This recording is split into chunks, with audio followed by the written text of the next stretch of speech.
Hi, Lauren. I just wanted to go over the notes with you that you missed from class, since I know you've been absent, and I really appreciate you trying to keep up with the class through Blackbaud.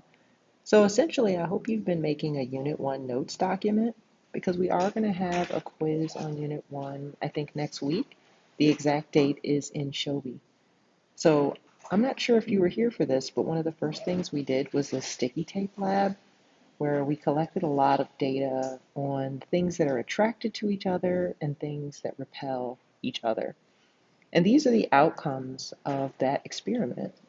We definitely noticed, and we want to remember, that matter tends to be neutral, meaning not having a positive charge or a negative charge, but the positives and negatives inside of most matter are equal and they balance one another out. We also took away the idea that objects that are like charged repel one another. So two things with a positive charge or two things with a negative charge should repel. However, oppositely charged objects attract one another. So for example, something that has a positive charge and something that has a negative charge are likely to be attracted to one another. Finally, we did see some examples of objects with no charge being attracted to charged objects. So that's something that we'll be looking out for as well. We did a homework assignment to kind of summarize that, and the class sort of agreed that a very good way of showing atoms in a neutral state is just to show an equal amount of pluses and minuses in each circle. So each one of these circles represents an atom, 1, 2, 3, 4 atoms, and you can see that inside the amount of pluses and minuses are balanced. So it fits the definition of neutral for both the top and bottom tape. But sometimes when matter comes in contact with other matter and atoms are touching, they can exchange their electrons. The negative particles can move. They're smaller than the positive particles, so they can actually be transferred. The positive particles, however, are too large and they can never leave an atom. So in the end, matter can end up charged positively because it has given up the negatively charged electrons, or negatively because it has taken the negatively charged electrons. This is a really important point. Positively charged particles never move. So it's never the gain or loss of anything positive, but remember, only electrons, the negatively charged particles, move. So the way that something becomes negatively charged is by gaining negative. The way that something becomes positively charged is by giving up negatively charged electrons. That was one of the biggest outcomes of this worksheet.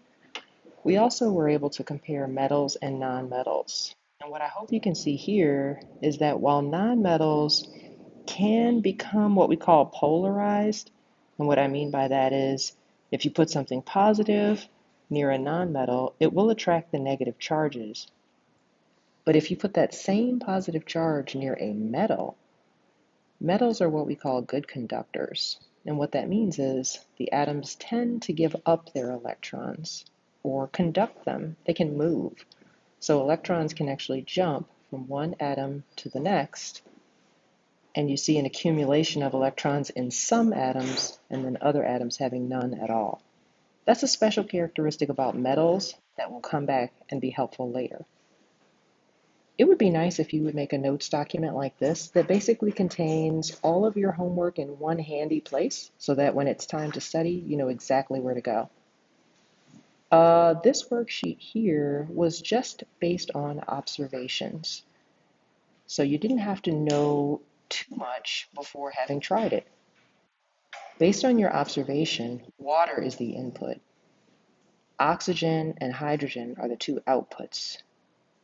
And the thing that's separating them is an electrical force. See, there's a positive side of the electrical force and a negative side.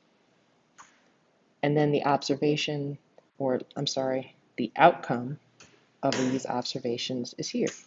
The relationship is that hydrogen must be positive, right? Because it's attracted to the negative side. And oxygen must have a negative charge. When you look at the simulation with the balloon, you can actually see the charges. positive and negative charges within the atoms being transferred. And while all the objects start out neutral because that's their normal state, sometimes the negative charges can be transferred. In this case, the sweater is the good conductor because it transfers the electrons to the balloon. The balloon takes on those electrons and becomes negatively charged. And that's why when you put it next to a wall, the charges get repelled that are negative, right? Because like charges repel, and attracted that are positive, right? Because opposite charges attract. Some other experiments that we did in class include the conductivity of substances. We put a piece of wire and a light bulb into a salt water, baking soda solution, copper chloride solution, and sugar water. And what we found is things that conduct electricity tend to have metals, like this copper solution. Even baking soda has sodium, and that's a metal, as well as salt. It has sodium, and that's a metal. So formulas that contain metals tend to be good conductors because metals are good conductors. Whereas this formula here for sugar does not have any metals, so it tends to not be a good conductor. Now we have to use our periodic chart to know where the metals are. So one of your homework assignments was to color a periodic chart. And the main thing I want to point out here is this line, the zigzag line that separates the metals from the nonmetals. You will be asked where the metals are in this large green area and where the nonmetals are in the remaining area. Now, of course, hydrogen is an exception, right?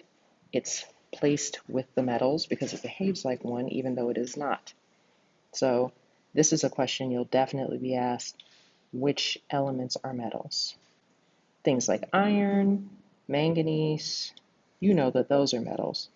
But did you also know rubidium was a metal? You can know based on its placement on the periodic chart. So these are some pages from the textbook that kind of helped with that. We also made a circuit in class. We used a battery. Have you ever noticed how batteries have a positive and a negative terminal? Well, that separation of charge can be used to attract. Remember, opposites attract? So what kind of charges will probably be attracted to the negative side of the battery? Positive charges. And what kind will be attracted to the positive side? Negative.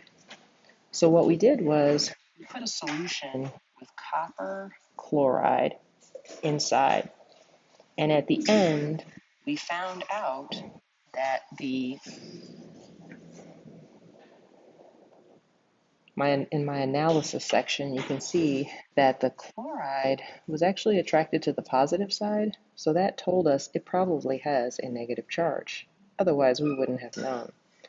And the copper was actually attracted to the negative side, which tells us that copper has a positive charge when it's taken out of a formula like that. And this led us to some important vocabulary terms. The terms are cation and anion. A positively charged particle is called a cation. And I like to remember that because cats, the root word here, have paws. Get it? Cats have paws. Cations are positively charged ions. And then I don't have a handy way to remember anions. They are just negatively charged particles. So you might be wondering, what about atoms?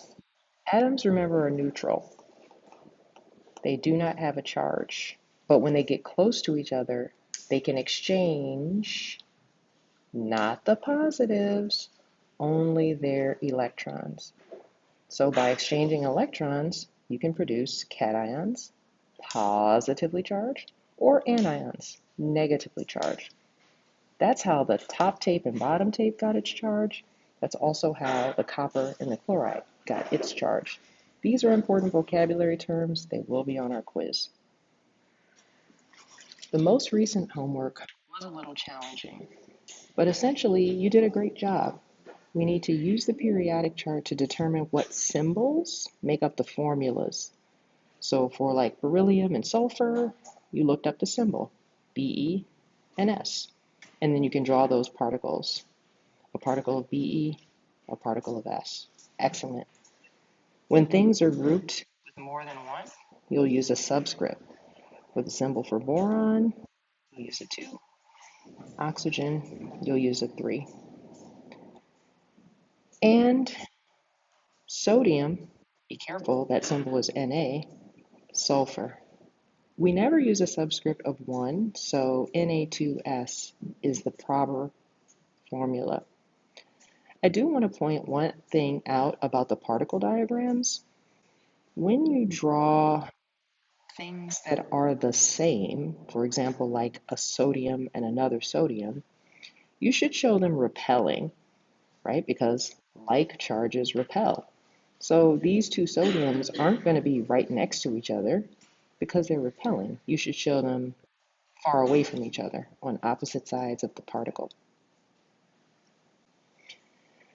So the next part was to enter all of our formulas in this periodic chart and try to look for trends. I must admit, that was pretty difficult to do, but this is what our class came up with.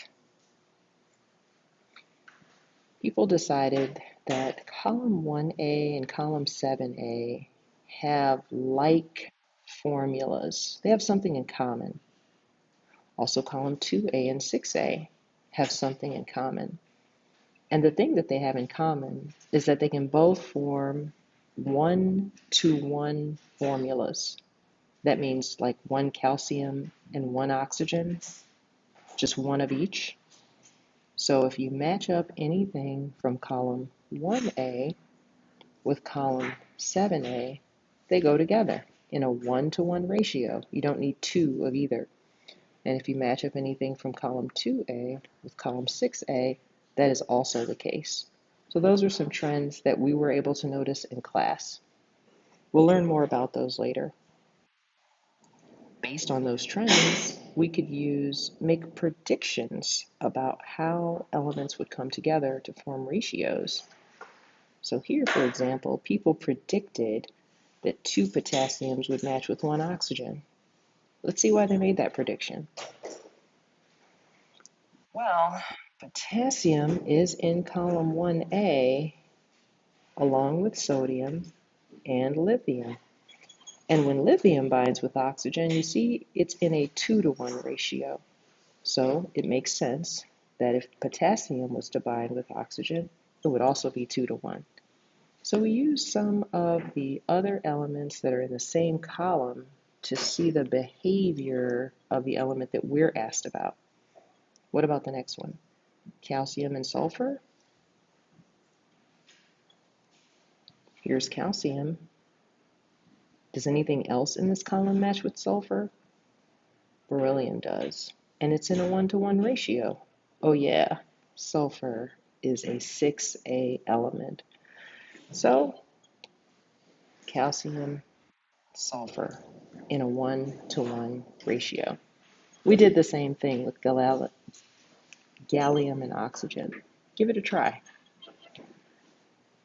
Number 4 was where we had to stop because we ran out of time, but let's talk about this one and then I'll update you later.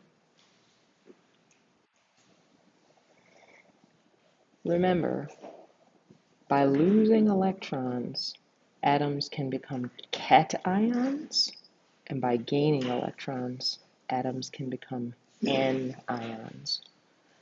Both of these are called ions. We don't call them atoms anymore when they have a charge.